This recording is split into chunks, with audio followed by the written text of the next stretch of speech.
నువ్వు ఉండాలి, నీ మనసులో నేను ఉండాలి. అటువంటి సఖ్యత పెరగాలి. సంనౌ మనాంసి సంవ్రత, మంచి పనులు చేద్దాం.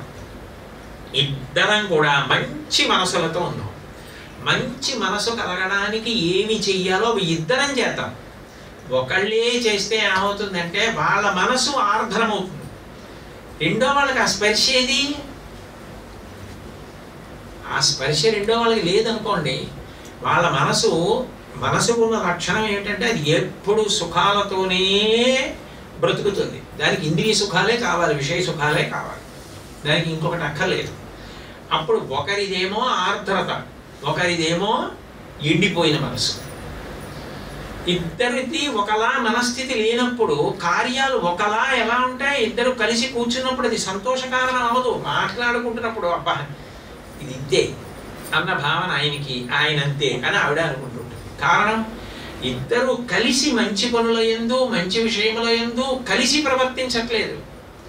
ఆయన దారి ఆయనది, ఆవిడ దారి ఆవిడది అంటే అలా అట్లా ఉండకూడదు కదా.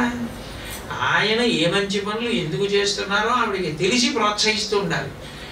ఆవిడ ప్రోత్సాహంతో నేను చేస్తున్నానని ఆయన మాట్లాడుతుండాలి. ఇద్దరూ కలిసి మేము ఇట్లా చేయగలుగుతున్నామని సంతోషపడగలగాలి. అలా మనం ఉందాం అని సమచిత్తాన్యాకరం. ఇద్దరం ఒక స్థితిలో సమచిత్తములు కావాలి. అంటే నాకే ఆలోచన వస్తుందో అది నీకు రావాలి. ఒకవేళ నీకు రాకపోతే నేను చెప్పినప్పుడు అవును నిజం కదా అని నువ్వు వినాలి. నువ్వు చెప్తే అవును మంచి మాట చెప్పింది కదా అని నేను వినగలగాలి.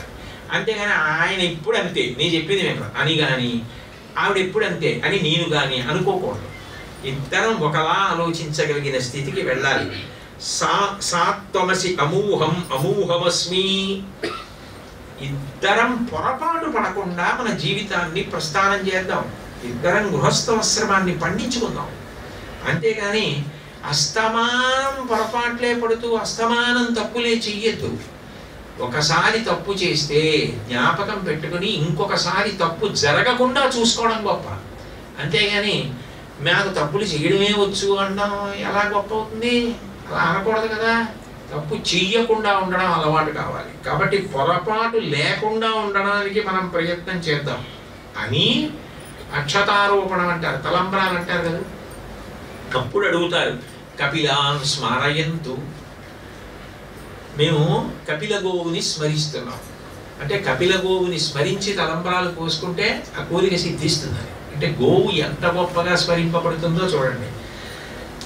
బహుదేయం దాస్తు పుణ్యం వర్ధత శాంతిరస్తు పుష్టిరస్తు తుష్టిరస్తు వృద్ధిరస్తు అవిఘ్నమస్తు ఆయుష్యమస్తు ఆరోగ్యమస్తు స్వస్తి శివం కర్మాస్తు. మాకు ఆరోగ్యం కలగాలి, పుణ్యం వర్ధతాం, మేము మంచి మంచి పనులు చేయాలి, ఎప్పుడు ప్రశాంతంగా ఉండాలి ఇద్దరం. పుష్టిరస్తు పుష్టిగా ఉండాలి, మనకేం లేదు భగవంతుడు మనకేమి ఇవ్వలేదన్న భావన ఉండాలి. ఎప్పుడు ఏదో లేదని ఏడుస్తూ ఉండకూడదు.